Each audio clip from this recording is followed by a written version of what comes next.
ಇವತ್ತು highest donor ಯಾರು ಈ ದೇಶದಲ್ಲಿ? ಈ ದೇಶದಲ್ಲಿ 2.5 ಲಕ್ಷ ಕೋಟಿ ದುಡ್ಡು ಕೊಟ್ಟಿರ್ತಕ್ಕಂಥವ್ರು ಯಾರು? ಯಾವ ಸಮಾಜದವರು? ಆಶಿಂ ಪ್ರೇಮ್ಜಿ ಅವರು ಯಾವ ಸಮಾಜದವರು? 2.5 ಲಕ್ಷ ಕೋಟಿ ಕೊಟ್ಟಿದ್ದಾರಲ್ಲ, ಉಚಿತವಾಗಿ ಬಡವ್ರಿಗೆ ಅನುಕೂಲ ಆಗಲಿ ಅಂಥೇಳಿ ಕೊಟ್ಟಿದ್ದಾರಲ್ಲ, ಮತ್ತು ಈ ಸಮಾಜದವ್ರು ಯಾರು? ಹಂಗೆ ಸಂವಿಧಾನದಲ್ಲಿ ಆ ಥರ ಏನೂ ಇಲ್ಲ.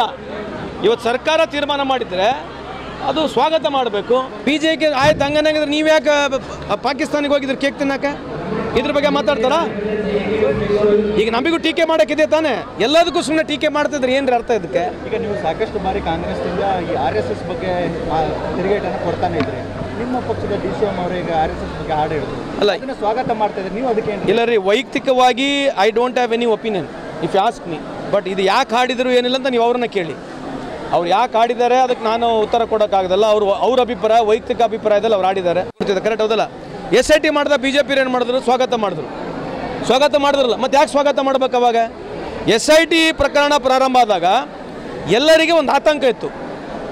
There was a speculation and there was a reasonably ಸ್ವಲ್ಪ ಡೌಟ್ ಕೂಡ ಕ್ರಿಯೇಟ್ ಆಗಂಗೆ ಆ ಥರ ಮೀಡಿಯಾ ಆ ಥರ ವ್ಯವಸ್ಥೆಯಲ್ಲಿ ಬಂದಾಗ ಸರ್ಕಾರ ನೀವಾಗಿರಲಿ ನಾವಾಗಿರಲಿ, ಸರ್ಕಾರ ಏನು ಮಾಡಿದೆ? ನಾವು ಬಯಸ್ಡಾಗಿ ಮಾಡಿಲ್ಲ.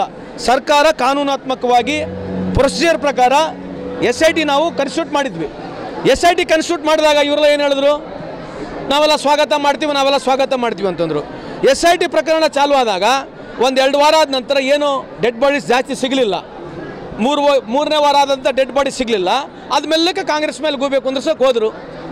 2 ವಾರ ಸುಮ್ಮನೆ ಇದ್ದರು, ಯಾಕಂದರೆ ಡೆಡ್ ಬಾಡಿ ಸಿಕ್ಕಿರಲಿಲ್ಲ. ಡೆಡ್ ಬಾಡಿ ಸಿಕ್ಕಿದ್ರೆ ಏನು ಮಾಡ್ತಿದ್ರು BJP ಅವರು? ಬೈ ಚಾನ್ಸ್ ಡೆಡ್ ಬಾಡಿ ಸಿಕ್ಕಿದ್ರೆ ಏನು ಮಾಡ್ತಿದ್ರು BJP ಅವರು?